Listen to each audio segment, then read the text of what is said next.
What is up, everybody? Welcome to another great day in the hobby. I am Jason, joined by big, sexy Bradley Crenshaw. As always, it is another great week in the hobby, like we said. Episode 36 of the DCI Podcast. Really fun. You know what? This is just calling my name today. What you got there? I got a little whiskey here. All right. You know, it's a day of celebration. That's right. We've got tons of awesome stuff this week, guys. Make sure you check out our Whatnot channel. Come get a stack started to the left. On our Whatnot channel, we're running $1 auctions every day of the week. What you doing there, my friend? Just celebrating? Celebrating. You know what today is? What's that? Today is the 7th year anniversary of Peyton Manning winning the Super Bowl and retiring. That's right. It feels a little early. Want some? I don't drink. You know that, but it does. Cheers. It feels a little early for some whiskey, but hey, power to you. I mean, power of 7, right? We're a 7-year anniversary of Manning's retirement, so I guess Brad's going to celebrate as we go here, guys. $3 RCRs, the best promo in the industry right now, happening at DCI. Great. Yo. We're in the middle of a podcast. What you doing? Celebrating. Celebrating. Yeah, I can tell. This is a family show, dude. We've you think we should be drinking and smoking on the podcast? Sure. It's my show, right? It's about to be my show. I'm about to kick you out of here, man. This is a hobby show, a family show. Can't be smoking on the show. Get out of here. Man, I'm serious. I'm about to kick you out. You know what? I'm out of here. I'm going to go do my own thing. All right. Well, I guess I'm by myself today. Big sexy Brad is out. Hold on just a second. You scoot over, bro. All right. I think You take that seat. Grayson's going to hop in here. I'm going to step in here. All right. Well, I don't know what that was, but everybody, welcome DCI Grayson to the podcast. I know we've given him some airtime on our last couple episodes, but you know what? I think I'll take over the host. You kick back, you relax, sir. Man, finally. We'll just hit the reset button on that real quick. Somebody hand me that cigar that Brad just walked away with. Now that we've got Grayson in here to host, I think we've got some good vibes coming forward in the channel, guys. Hobby-centric content coming weekly now with DCI Grayson and DCI Jason. It's the Grayson and Jason show now. That's right. I'm going to rerun back through our intro real quick. Make sure you guys tune into our Whatnots. We've got $1 auctions coming every day of the week. Awesome place to grow and start your collection. Get familiar with the community as well. $3 RCR mail-ins for DCI grading, guys. The best grading service value in the entire industry right now. So make sure you're sending those $3 RCRs in to the DCI office. But Grayson, I'm going to let you take over from there. And welcome to the DCI podcast officially. A full takeover here now. That's now that we've got that guy Brad out of here. We can finally have some fun. Brad's not quite done yet, so you guys, he's got some big things planned. But yeah, this is your nice show now. So let's get it. Full takeover here, episode 36, man. Wow. So.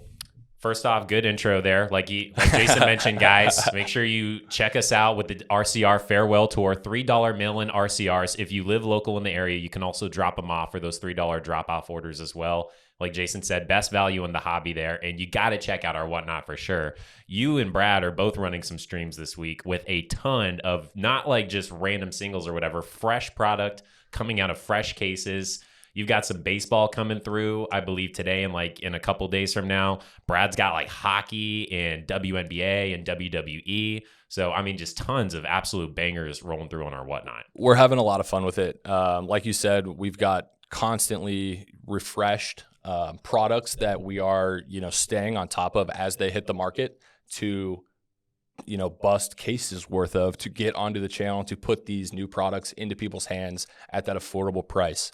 And I mean, you can correct me if I'm wrong, but I feel like it's been a learning process definitely for like DCI overall since we've started the Whatnot channel. For sure. And I feel like recently, maybe like over the last month or so, we've really, you especially and Brad have really caught a groove on what the people are wanting, how to get the best product out there to everybody, how, obviously we can still make a little bit of a profit to keep the channel going, right? And keep Correct. fresh product, but also provide good product that's getting people good steals so they can also make money. It's, you see it across the hobby, whether it's grading, buying and selling, any aspect of the hobby. It's like you said, we're going to make sure that we make our money back and maybe make a little bit of money to pay people to keep the channel alive, to upgrade our set, things like that, to keep the inventory coming in.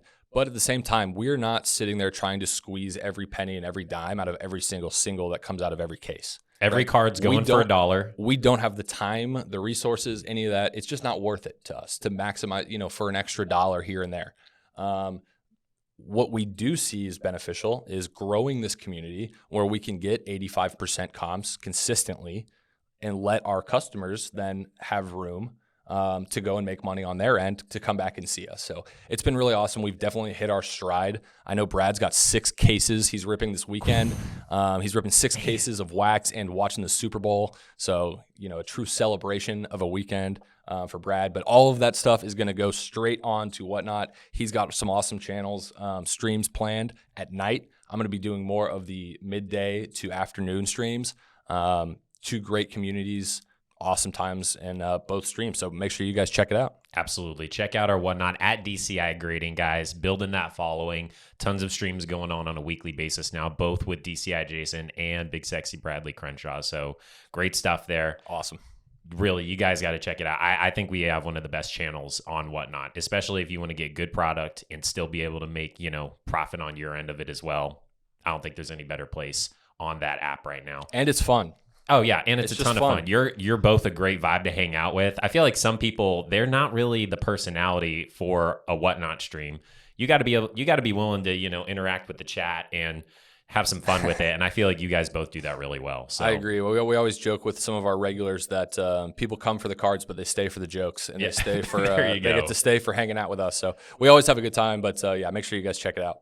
All right. Those are the CTAs, guys, the calls to action, our Whatnot and our RCR Farewell Tour, both going on at the moment. We got a couple of, card shows going on here in the next couple of weeks. We got the 956 Sports Cards and Collectibles show that's going on, I believe, next weekend. That's down in McAllen, Texas. 956. I know you enjoy that show. You've been there a couple of times. Shout out to all my friends down in the Valley. I love the 956. I can't wait to get down there. I'm going to be down there.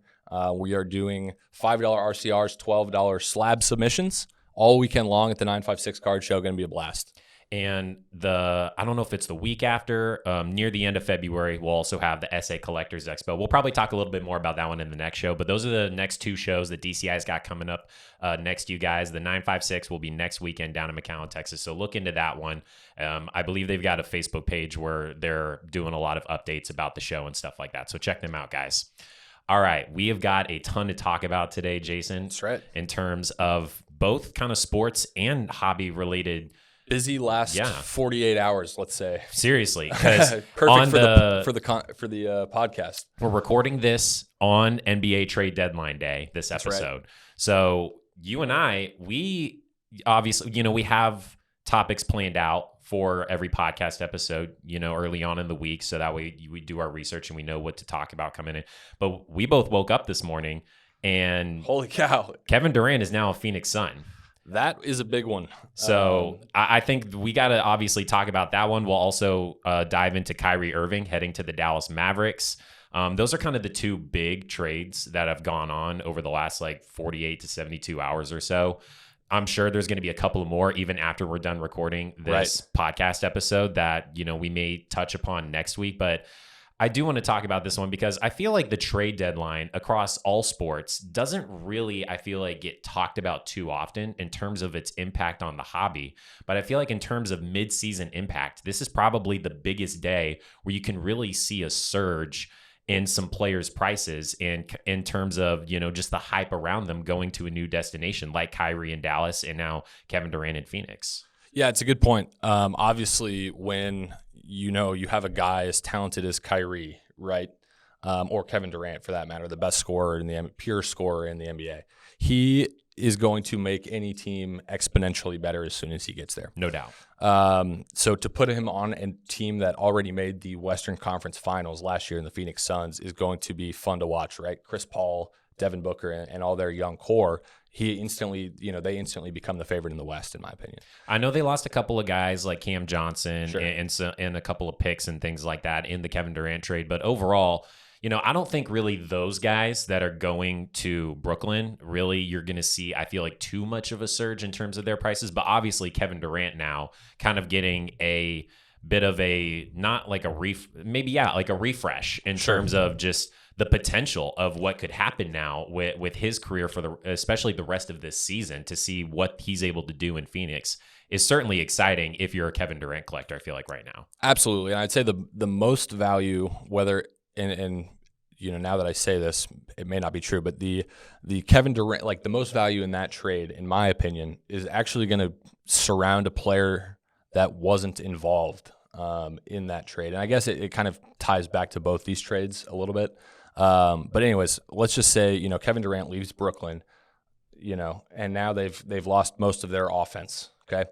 Well, it's going to take the guys that are still on the roster to, pick that slack up, if you will. Right. The guys who are going to see that increase of minutes, the young guys like Cameron Thomas, who has now scored 44, 40, and 35. I think they're calling it Cam Mania right now. Right, in the last 3 games, as soon as Kyrie left. Well, he gets this huge increase in minutes, and look what he can do. You know what I mean? So if you were picking up Cameron Thomas for $1 to $3 a piece all season long when he was only getting 10 to 15 minutes a game, well, now they're $10 to $15 cards that he didn't even get traded. A teammate of his got traded, and then he's now getting more minutes, right? So lots of ways that again, the trade deadline can impact teams. To talk a little bit more about Durant and how maybe it impacts his value, because Durant is one of those guys where he's been so good for so long consistently.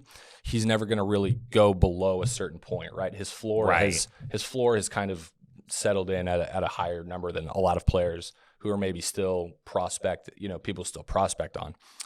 What you will see, though, is the ability to, again, get, out of that or buy Durant now and then make a postseason play, if you will. So, again, moving forward, if you think the Suns are the favorite, now is a good time to buy Durant to move after the title or, something like that. So I think that's a good point for, the hobby side of this. If you're a Durant collector, this is not really the time to sell so much as it's probably the time to see what's going to happen here, because even if maybe it doesn't go as well, because let's face it, it didn't really obviously pan out that well in Brooklyn for that trio that they tried to bring in, Harden, Kyrie, and Durant. But, Durant, still being a future Hall of Famer, still being a guy who's got some rings, he's got his value. His floor is only going to go so low. So again, I just think that's a good point. It's not really the time, I feel like, to sell Durant with this trade. I think this is the time to hold on to him, probably, or buy if you if you want to get some Durants and see if you think that Phoenix is the team to beat now. If you think that they're maybe the favorite in the West, I feel like that's where your opportunity lies as a collector in this. I agree, and I think it's interesting that Kevin Durant, again named an All-Star starter, won't play in the All-Star game, but it just goes to show you that he's one of the top 5 best players in the conference, no matter which conference you put him in. It's a good point. And a guy like that is instantly going to go and make a team a lot better. So the second half of the season, I would even look to see Devin Booker and some of the younger Suns guys stuff go up as well, just because now they've got an elite teammate in Kevin Durant, and they're going to start winning, make that postseason run. And I think on this, the sports side of things of this, like, don't be discouraged if in the first week or two it's not off to a red hot start. These guys got to build a little bit of chemistry with each other. I feel like postseason is really where you're going to, I think, get the best idea of what this team is going to look like and maximize that potential profit exactly on guys like Durant. Because if they're playing well in the first round or two, that's when your opportunity, if you want to capitalize off of this trade, I think would be your time to sell. I agree. If they're playing well in the early rounds of the playoffs, I mean, we're expecting them to make the playoffs, right? So yeah, I think that the Durant side of things, it's really well said. I want to talk about Kyrie now, because this is our hometown team. You and I are Mavericks fans. Die hard. We have been, Dirt guys our whole lives. Now we're Luka guys. Like, we love watching the team. You go to a ton of games throughout the season. I go to games obviously whenever I can, but you go to a lot more than I do. But I want to talk about this trade first, just from a personal standpoint. I got to say, like, now we just watched his first game last night, right? In his debut against the Clippers. You know, I didn't necessarily expect him to play bad in his first game. So, you know, when all my buddies and even my dad was like hitting me up like, oh man, Kyrie looks good, he's playing well. I was like, well, I didn't expect him to look bad. Right. But personally, in terms of like the grand scheme of this trade, I'm not a giant fan of it. And I don't know how you feel personally. So I've had a lot of people ask me this as a big Mavs fan, and just somebody who, you know, my friends, my dad, same deal. Everybody I know is a Mavs fan has basically the same reaction to the trade, I think, that most people had, right? So when you hear the name Kyrie Irving, he's just this polarizing name, right? He's got all the weird headlines and all this stuff. He's a nightmare in the locker room, blah, blah, blah. I don't care about that, right? I want, as a Mavericks fan, I want the best team on the court to win as many titles and games as they possibly can. So for Kyrie's talent, like all the stuff that comes with it on the off the court, I understand that's a huge headache. But he's unbelievable. He's one of the best players in the league, and there's no disputing his talent. So I think you give guys like that a chance in a situation like this where he is up for contract at the end of the season, right? If he's a nightmare on the offseason, you let him go, and you say, look, we tried, and unfortunately it didn't work out.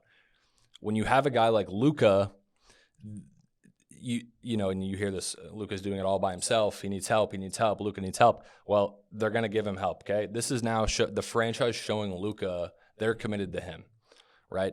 Whether it works out and they win 5 titles and they re-sign Kyrie to another massive deal or not, or they let him go in the offseason, Luka has to be sitting there thinking, okay, this is what I asked for and I got it. And Mark Cuban and Nico Harrison, whoever made that happen, right? And Jason Kidd was an advocate for the trade as well. Absolutely. And I think, you know, having a former point guard in Kidd to help guys like Kyrie, you know, I think Jason Kidd had off the court issues in his career, you know what I mean, to help Kyrie kind of manage the media side of things during that, as well as realizing, hey, like, you guys are now one of the favorites in the West. Like, again, the Mavericks made the Western Conference Finals, are adding a top 10 player in the NBA to, you know, a young roster. It's going to be fun. And that's a really good perspective, I think, when you take a step back from the initial reactions. And again, like, this is kind of just my personal standpoint. I'm just a big guy when it comes to the drama aspect of players. And this is not just a basketball thing. You know, it happens in all sports all the time when you bring in somebody who you would consider to be, you know, a quote unquote locker room problem. Yeah. It just doesn't work out. And we see it time and time again. And I think that's where, like, yes, there could be positives, right? There's obviously positives. He's an incredibly talented player. Yeah. He's gelling with the team almost immediately, which is good to see, you know, from the standpoint, like you said, of being a fan who just wants to see the team win. And I agree. I want to see the team win as much as possible too. If he's able to, you know, keep his stuff together and he's able to keep all that drama away from the locker room and stay out of the headlines with not just headlines, but negative headlines, then, I mean, this is a slam dunk trade. Slam dunk. Yep. Because you didn't really get rid of any legitimate value, or you didn't get rid of, you know, Jaden Hardy or Josh Green, you know, your younger talent. You only gave up one future first round pick that's way down the road in 2029. And with Luka likely won't be a low pick anyways. Yeah. And like you said, I think in terms of Kyrie's contract situation, this works out great. Whether it goes well or doesn't, because, like, let's say worst case scenario, all the bad stuff happens. You dump him at the end of the season. You don't re-sign him to a max contract, which that's what he wants. And he wants a max contract. You lost the pick and a couple of role players who help the team right now, absolutely. But I don't believe the Mavericks, with their previous roster, with Dinwiddie and Finney-Smith, had championship aspirations. Could they make a playoff run? Absolutely. Were they probably going to win the title this year? Probably not. I agree. And yeah, that's where, like, I am seeing the positive side of this. It's just from my personal standpoint, based upon everything I've seen out of Kyrie since 2016. Yeah, I gotta say I don't have a lot of faith in the guy. And I'll say this: I'm not a fan of Kyrie off the court. You know what I mean? I'm a fan of Kyrie's talent and ability on the court. I'm not totally a fan agree with any of that on any of his stuff off the court. I don't believe, you know. And just as a sports guy myself, I am gonna take everything into consideration. And, you know, I will, as long as I continue to see production on the court and I don't see him in the headlines in any negative way while being in a Dallas uniform, Right. I'm going to be feeling great as a Mavs fan. Definitely. Fantastic. Keep doing that. Keep balling. Stay quiet. And just kind of what you said, like you don't necessarily have to go out and buy his cards, right? Yeah. I'm not going to go buy Kyrie cards because I'm not a Kyrie fan, but I agree. I am a Mavs fan, so I want to see the Mavs win and do well, and I believe he can help them do that. Yeah, and I think that's a good transition into like the hobby aspect of this, Right. with Kyrie being such a polarizing player, even though, you're getting that, again, that refresh, kind of like Kevin Durant is in Phoenix. And you could say even Kevin Durant has had his fair share of moments, from some tweets and things like that he sent out in the past. But obviously, I don't really think anything on the lines of some of the drama that Kyrie has caused over the years. So I as a collector, I will not be buying Kyrie. I wasn't buying him before the trade. I will not be buying him after the trade, even though I am a Mavs fan.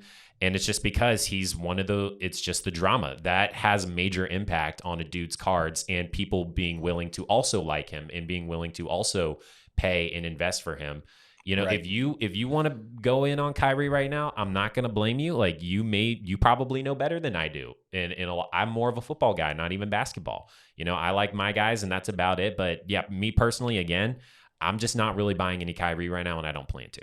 Yeah, and I think, again, I think everyone has their opinion personally on where they stand in Kyrie. You either like him or you don't. You agree with him or you don't.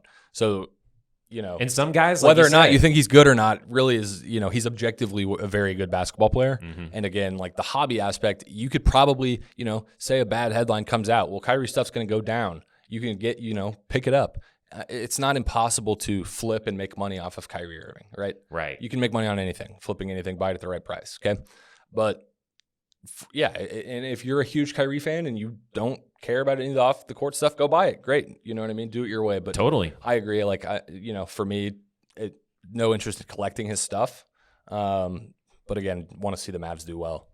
Absolutely. I want to see the Mavs do well. Like, I'm hoping that this is, like we said, best case scenario. Right. He balls out. He only gets better every game. He's staying out of the news. He's, bringing this team to a whole nother level. Luka's happy. Kids happy. We're all happy. Yay, we're making the playoffs. Right. We're going deep in the playoff. Like, great. Keep it going. Hoping that all of that happens. I'm right there with you. Again, we've watched a lot of basketball. We've watched a lot of Mavs basketball, and we've seen a lot of Kyrie. And I am very weary. I am nervous of how this is all going to go down. When the trade first happened, the first thing I was texting people is this kind of gives me Rajon Rondo vibes when the Mavs got Rondo at the time, and he was kind of causing a little bit of commotion and some drama and stuff. And that did not work out at all. No, that brought for the up Mavericks. Bad memories. Really bad memory there. So that's low-key kind of the vibes I'm getting. Like when I initially saw the trade go down before he ever took the court. I see him take the court last night. I feel a little bit better to see that he is gelling with the team right off the bat. And that's really good to see. So I can only hope that it continues to move forward. The last thing I kind of want to talk about with this trade deadline stuff is, again, you kind of brought it up a minute ago. We talked about Kevin Durant, Kyrie Irving, but I think another player, and again, there's other guys that in terms of the hobby side of the trade deadline guys that you can be capitalizing off of, the players that didn't get traded and are now kind of going to be the faces of their team. And I think Cameron Thomas is a fantastic example of this. You and I both have talked about it. Like, yeah, he hasn't been getting the minutes, but he was great in college. He is a very good shot creator off the dribble, like you've said, and I completely agree with you. I think that he could be a really good move right now in the hobby. I think Cam Thomas is very underrated. I think you're going to see a lot of people rush to pick up his stuff that maybe didn't. It's already started. Put it away. Exactly. So, I mean, I think people need to be jumping on it today. Here's the thing. His game, and like you said, he creates off the dribble. He can create shots for himself. And it's not a selfish, I'm going to cross half court and throw up a ridiculous shot. That I'm going to take 75 shots a game and get 40 points, right? He is not he's pretty efficient. He takes good shots and he gets good looks for what he can create. And in today's NBA, that's so important. I think he'll be a mainstay in Brooklyn or wherever, for a long time. And I think for the Mavericks side of this as well, you said obviously keep an eye on maybe some of the other younger Phoenix Suns players, guys like Cam Johnson and things like that, leaving and going to Brooklyn. I think on the Maverick side of things, I brought up those two younger guys. I think you might start to see a little bit more of Josh Green and even Jaden Hardy, the rookie for them now too. Those guys have proven that they can score and that they can be relied upon in offensive situations. I think those are also two guys in the hobby that you could probably get for pretty good prices right now. I know there's not a ton of Jaden Hardy stuff out there, but I know Josh Green ain't going for too much. And he has a big opportunity here to take a next step with the Mavericks. He has everything you need to be an elite defender and athlete in the league already. And every single season he's made improvements on his jump shot. So I think we're a season or two away from him being a really, really good piece on any team in the NBA. I kind of see him, their skill sets are a little bit different, but I see him maybe becoming sort of like the Jordan Poole of the Mavericks. A guy that's obviously, he's never going to take that step over Luka, same way that Poole's never going to take that step over Steph. Curry. Yeah. But I see the potential there for him to, find his role with the team and take that next step, similar to what Poole did kind of a season or two ago. That's interesting. I think Poole is more of a scorer. Right. But their also skill sets are different different. Yeah, Green's a little bit more defensive. I'm just saying, like in terms of, the second unit leader. Right. Yeah. Like he kind of is, he's never going to be the top guy. Right. But I think that there is potential there for him to be a very talented player.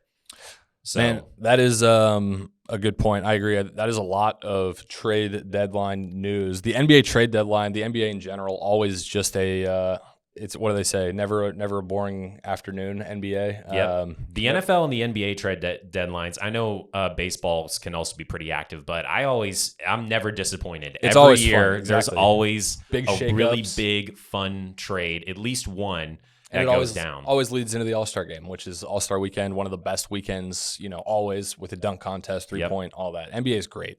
Yeah, this is the most exciting time for basketball in terms of the regular season right now, in my opinion. I agree. So, guys, that is make sure you go ahead, pick up your Durants, pick up your Kyries, pick up your Cam Thomases right now, or whoever else you think is going to benefit the most off of this NBA trade deadline if you're out there in the hobby. So this is kind of the opportunity in the middle of the season to do that and to make some moves right now. So definitely wanted to touch on that. The next topic I've got is, again, still NBA related. Yeah. You can't. The NBA is just insane right now. That's what I mean. You can't. Never a boring afternoon. So I want to talk about that one first because that was just the Kevin Durant trade. Literally went down this morning, the day we're recording this. But I want to jump into something that happened before that trade, which is the King, LeBron. That's right. He has finally done it. He has surpassed Kareem Abdul-Jabbar as the NBA's highest scorer in history for a career. A feat that I feel like a couple of years ago, some people maybe doubted if he was actually going to be able to reach it. Yet here he is in his mid to late 30s. He's done it. He looks like he's not slowing down. He's still the best player on the Los Angeles Lakers, arguably, even over Anthony Davis. And I mean, just what a moment, for the NBA, for us as, fans who have been watching LeBron since his early years in Cleveland. It's just kind of crazy to think that this record that has been standing for such a long time, it has finally been toppled. And I mean, who else but LeBron to do it, I feel like. Right. And that's really kind of what it all comes back to for me is that whatever you feel about LeBron, right? Whether you like him or not, again, he is an unbelievable basketball player. People thought that record was going to stay unbroken for forever. It seemed like an untouchable record, right? Even again, 4 or 5 years ago, they were like, is LeBron going to play out through his mid-30s, averaging 30 points a night and 40 minutes a night? It just doesn't seem, there's never been anybody that's done that before. It's unlikely. So for him to do it is just insane. It speaks to his longevity and the way he takes care of his body, a la Tom Brady and some of these other guys who, again, are, late 30s, mid 40s, performing at the highest level night in, night out. What's really awesome is that Kareem was there. That was cool. They got to do it in LA. Obviously, Kareem had broken the record with the Lakers, so Lakers passing the torch to another Laker. You know what I thought was interesting about the moment was I saw kind of a picture of, I think it was Phil Knight. Yeah, I think it was a picture of when Kareem made the shot that broke the record. Yeah. And all eyes are on Kareem. Yep. And you then see modern day LeBron is taking the shot to break the record, and everybody's got their phone out. There's nothing but phones out recording that moment.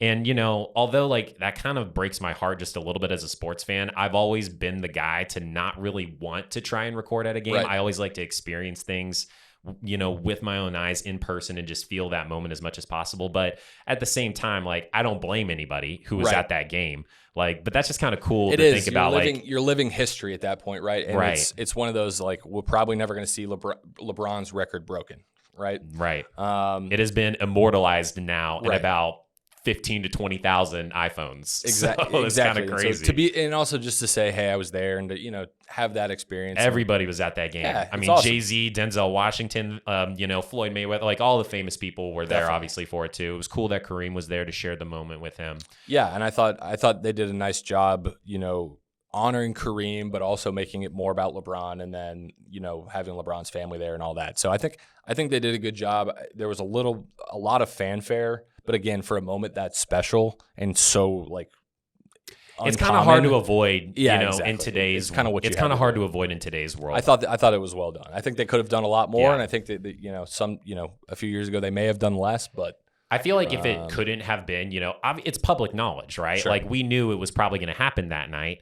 It's almost like when Derek Jeter had, was going on his retirement tour, right? Like he had made it public that he was going to retire after that season. So everyone made a big deal about it each and every single game, and I feel like LeBron, I don't know, a part of me feels like he wouldn't have been the guy if it was his choice, Yeah. to make it public knowledge. I don't feel like he would have. I feel like he would have maybe tried to save that moment for himself if he could have. But obviously, like, it's just not going to happen. We all see the numbers. We all know what's going to happen. So there's going to be a lot of fanfare for it. But I just want to give him his flowers because I feel like there's always that GOAT talk, right? Yep. About MJ and LeBron. And, for our we're always, generation, it's LeBron. Just, right. We're always, a lot of the OGs are always getting down on LeBron for being this and being that and being a flop guy and a whiner or a complainer and all that type of stuff. But man, the dude did something that, and Right. I mean, he's only going to continue to extend that lead. Right. LeBron's record may never be broken. I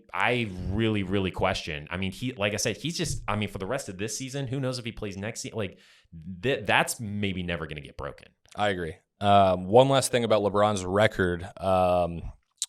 This is crazy too. The record does not include postseason points. LeBron has over 7,500 postseason points in his career I as didn't well. consider that. That's Crazy, isn't it? Is that not crazy? So just another fun fact. LeBron's got crazy records. He's My fun fact of LeBron is he's also top 5 in career assists. unbelievable. One of the best pass. He's a pass first player who now owns the NBA all-time scoring record. That's what's truly, I think, when I heard that stat, and it was one that I didn't even really look at. When I heard that stat, that is where, like, I mean, even me, being this generation, like I've always kind of felt like MJ has just had it there for me as like the GOAT. Sure. But man, hard to argue. LeBron definitely sets an argument, I think, right Hard to there argue. with being number 1 in points, continuing to extend that, and then also being top 5 in assists, a stat that is the exact opposite of being, the top scorer. Right. That's absolutely ridiculous to me. And Right. that's something that I think cannot be overstated. He makes the team better as well as And I being think the able to get his postseason numbers. Crazy. numbers are also like, that's a really great point. One of the best postseason players in NBA history, arguably the best postseason player in NBA history as well. Right. So yeah, that's insane. Definitely wanted to give LeBron his flowers there. Absolutely. Congrats. And then also to Kareem, the captain, Yeah. to go out graciously. To be a see. good sport about it. Yeah. Yeah. I want to touch back. I want to kind of introduce this last topic because we had touched on it in the last podcast that I was hosting. So a couple weeks ago, Right. We're going to talk about the Babe Ruth Panini cut auto real quick. Cool. Obviously, we know from Flawless Panini Baseball, the cut auto of Babe Ruth 1/1 was pulled. However, it had a George Brett cut autograph on the card. I think it was actually National Treasures. I believe it was National Treasures. I don't know. I think it was Flawless. I think it was We'll have to Flawless. double check But that anyways, one, but it's fine. Anyways. Anyways, 1/1 Babe Ruth has the George Brett cut auto instead of the Babe Ruth. Well, it got a lot of attention, as it should, from us and everyone else on social media. We just want to say kudos to Panini. Usually we're on here trashing our friends at Panini, but good job, Panini. You guys reached out to the buyer. You made it right. You showed us a little transparency of the cut auto that you replaced it with. Got to see the entire document, the auto, and then the freshly made and reproduced one-of-one flawless Babe Ruth cut auto. Yep. Sent out to the customer. That's all we want to see. I agree. I think when people, we see all this stuff happening and mistakes are brought to light on social media, the most frustrating thing is when it keeps happening without any change, right? Right. And this was an obvious mistake on Panini's part, but they owned up to it and made it right in a reasonable amount of time. It's something that, I don't know how many Babe Ruth cut autos are just lying around, but I'm sure it's not the easiest thing in the world to just go get and have that available, readily made. So, it probably cost them on their end, as the mistake should have. But again, they owned up to it and made it right for not only the customer, but really kind of, I think, gave a little faith back to the hobby and say, like, hey, we're listening to you guys. We're going to take care of you the best we can moving forward. So it was about 14 days from the original post going up of the mistake card to it getting posted by Panini that the problem had been resolved and fixed. So overall, I think that's a very good timeline to take care of that issue. And I agree. I just think that, obviously on this show, we have not always had the most positive thoughts on Panini and some of their mistakes that they've made, but this I absolutely agree. This is what the hobby wants to see. When a mistake like that, especially on, the one-of-one, the product hit, being not done properly, for Panini to take care of it as quickly as they did, to make it right, and to be public about it. And not in a negative way. Agree. You know what I mean? Like, hey, we are taking the steps. We understand we messed up. Owning up to it. Exactly. To take accountability and then to make it right. Yes. And that was it. You know what I mean? That's all I think anybody ever asked for. That's all it takes. Close the book on that one, and that's all she wrote on the Babe Ruth cut auto, and that's all there needs to be. Exactly. When something like that happens, nobody's perfect. Nobody's gonna Panini's making cancel Panini. I'm literally gonna go. I'm gonna go buy a case of Panini baseball right after this podcast. Like, I'm not. I'm part of the problem, if anything. But so again, no one's going to cancel it, but it is nice to just see when. And I don't think anybody was. When begging, companies, but when a company or somebody, says they're going to do something for you, and it's,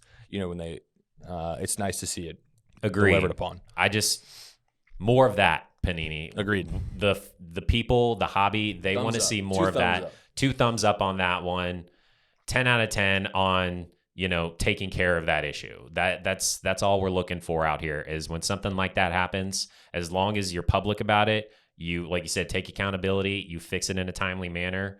And I personally, again, I like the public aspect of it, owning up to it on social media, showing everybody the document where they got the new one from. And for what it's worth, it's a sweet card. The one they so made, it's cool. a badass. It is awesome. It's a better autograph than the original one. Yeah, I would say so. I was like, oh, it's a very nice cut auto big, as well. Big, bold Babe Ruth cut auto. It's sweet. So, so congratulations to that guy. But, that is... Exactly. And I'm glad, that the guy who pulled it is, got it right back in his hands 2 weeks later. That's great to see. So agreed.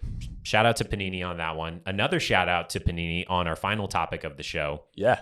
Is we have finally gotten kind of a really good first look at 2022 Prizm Football. I was trying to find where the original source was of where the pictures came from. I'm presuming it was just straight from Panini. Yep, I saw it come on Panini's website. I saw it on a Sports Card Investor post.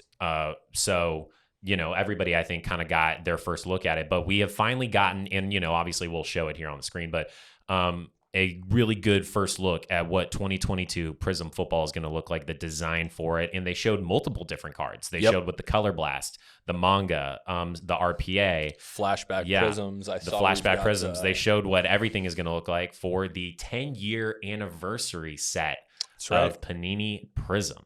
The flagship set for, at the moment, basically any sport that Panini drops at the moment. They have a lot of licenses, but I think we all recognize it, especially for football and basketball. Definitely. But it's very exciting to even just get a first look at it and to see what this the number one set, arguably, in Panini products is going to look like for the number one sport that they have, which is NFL football. I always love when they put these teasers out, you know what I mean? Like when they print the sell sheet, right? So when they release the checklists, when they print out their release calendars. They have the digital renders of it all. Right, the digital renders of like what could come in this product later in the year. I really like just looking through all those just to see what's coming out, what everything's going to look like. Typically, it's the same for football, basketball across all brands. So you get to see football first, which kind of gives you an idea of maybe, hey, like our next basketball class, Victor Wembanyama Prizm is going to look like this when basketball season rolls around, and then WWE, maybe the second year of WWE Prizm, this is how it's going to look. Things like that. I'm a big fan of the design. I know a lot of people give the simple designs on Prizm from year to year a lot of hate. Give it a hard time when that preview comes out. And then when we get them in hand, it's like, oh, this is the best year of Prizm ever. You know what I mean? So I'm expecting that to be the case again this year. I think that Panini's done a great job with the design for 2022. I think, and I agree. I think that it goes, you could say the same thing about this year's Mosaic as well for 2022. I feel like 2020 and 2021 were a little simple compared to this one. I think they've added just a tad bit more flair. It's a little bit busier. And me personally, I like that. I think it kind of helps the team colors pop a little bit more on the cards from the looks of the design. And obviously, the design is still kind of going to be very recognizable in terms of the centering, right? Which is kind of, again, very typical for Prizm.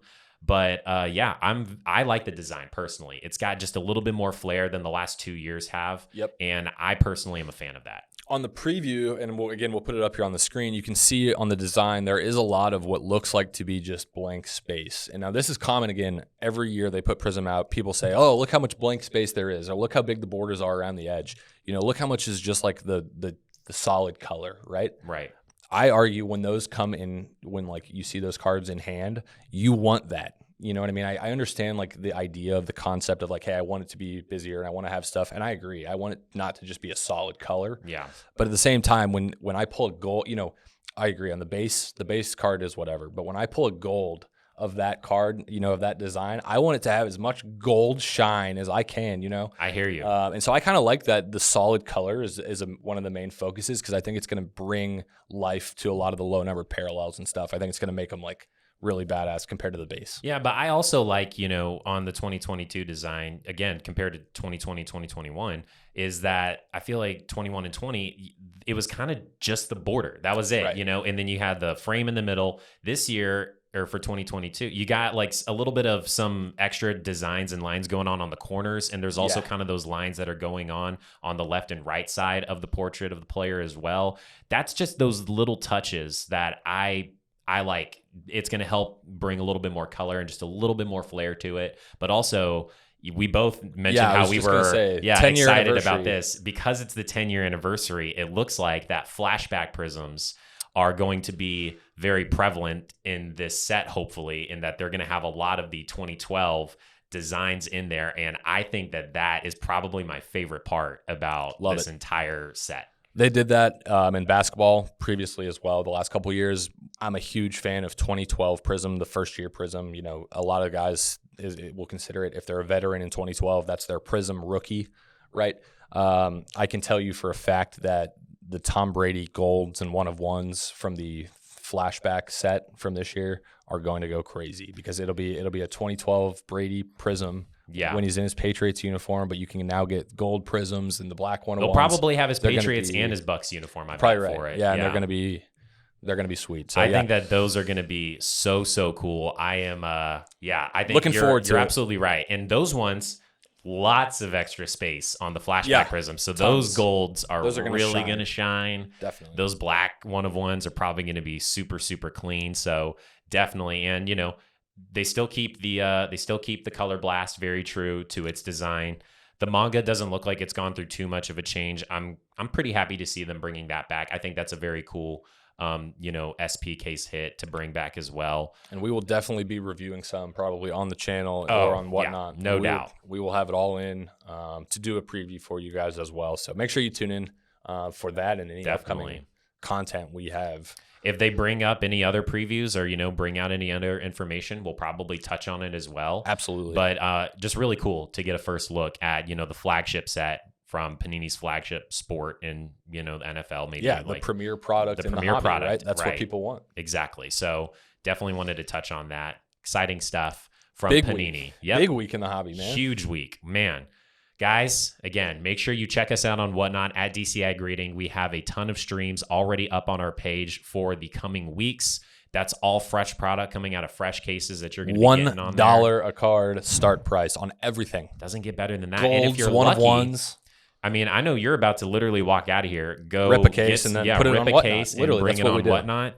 If you get lucky and Jason hits something real big, he maybe will do a deal for you there on the stream. That one might not start at $1, but I know you've hooked up some. You pulled a gold The Rock out of WWE Chronicles in before one of our streams last week, and we ran hooked somebody. We up ran with it that. for $1. You did on run the it for stream, $1, and so they got it $100 under comps. Again, I made my money back on the case, and was able to spread Hook the love, somebody up. pass Right. grow the community, and I virtually guarantee that person will come back and see us again. So even if you like high end stuff, guys, place to be. It is the place to be. We put all the bangers on there. Everything for $1. Yep, everything for $1. And also, guys, we've got $3 RCRs for mail-in orders and drop-offs right now going on at DCI Grading as well with the RCR Farewell Tour. So make sure you check that out as well, guys. That is going to end March 31st. RCRs will no longer be available at DCI. We're going full slabs after that point. Now. Get them in.